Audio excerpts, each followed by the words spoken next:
Hello guys, another quick unboxing of a Spyderco Paramilitary 2 exclusive.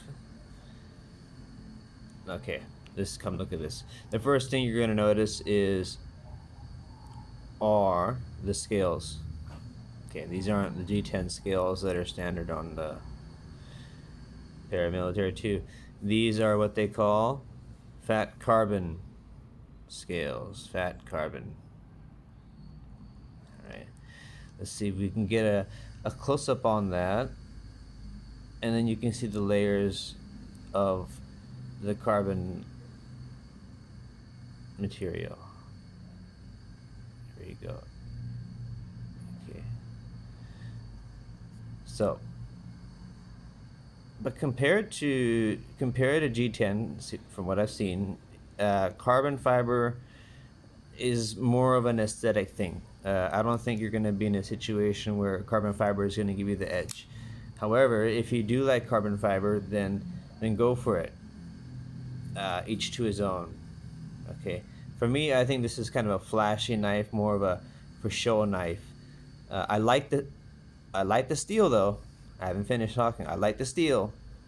Just the handles and everything. Just a little bit too much for me. But yeah, it's more of a collector kind of thing, you know. And they have 3 variations. They have like lava flow, Arctic frozen, or something, a blue color. I like green, OD green, so I just had to get one, and I was like, okay, it's got to be the green. So let's take a look at more details of the knife. The hardware is blacked out, as you can see. Let me close the blade. Okay. All right, let's look at the liner in the back. So here's the column lock. Okay, inside everything is lined black. Okay, that's good. Now, like I said once or twice before, the DLC, this black coating is not going to prevent this knife or even a stainless knife from rusting.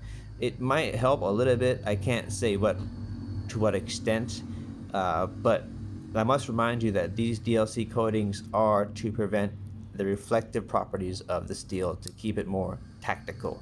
So it's been even my misunderstanding that this is primarily for rust resistance. However, it must help to some degree. To what degree, I do not know.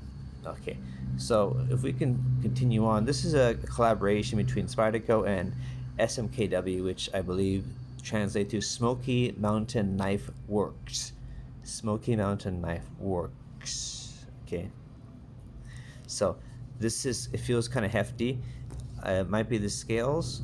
I love this steel because why? Well, I'm gonna admit it. I don't really like. I only like stainless steel, so now I'm starting to kind of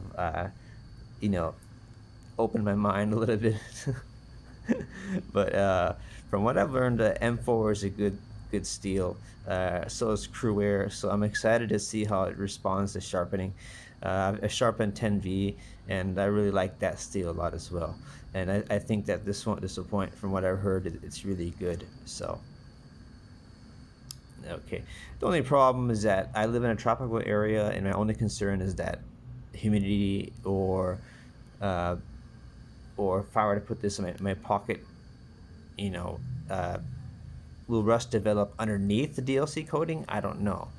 But I think that if we use common sense, take care of our knives. I store all my knives in boxes with desiccants in them, and just use common sense.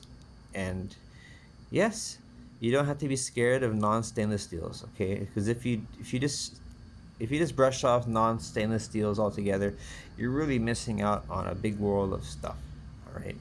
So once again, this is the Spyderco PM2 M4 steel DLC blade.